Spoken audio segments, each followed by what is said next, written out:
அண்ணா அண்ணா, அண்ணா, அண்ணா. ஆமாப்பா. இப்ப என்னண்ணே சொன்னீங்க? ரெண்டாவது கல்யாணம் யாருக்கு? மாப்பிள்ளைக்கு தான் மறுபடியும் 2வது கல்யாணம் பண்றாங்களாம். பொண்ணு வீட்டுக்காரங்க எப்படி ஏமாறுறாங்க பாருங்க.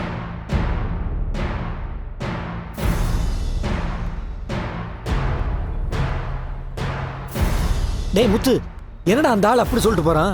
அந்த அருணுக்கு யாருக்கான கல்யாணம் ஆயிடுச்சா? இதுக்கு தாண்டா தலைப்பாட அடிச்சுக்கிட்டான், அவன் சரி கிடையாதுன்னு. யாராவது கேட்டாங்களா? பெரிய நல்லவன் மாதிரி நடிச்சான். ஏற்கனவே கல்யாணம் இருக்குடா அவனுக்கு. டேய் இது உண்மையா இல்லையான்னு தெரியலையே. டேய் இல்லாம அப்புறம் எல்லாரும் பேசுறாங்கன்னு சொல்லிட்டு போறாரு. அவன் புத்தி ஏமாத்திர புத்தி தான்டா.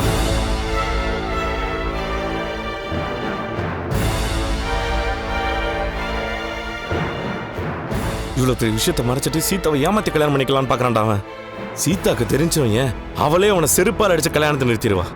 இந்த கல்யாணம் நடக்கூடாதா செல்வம்?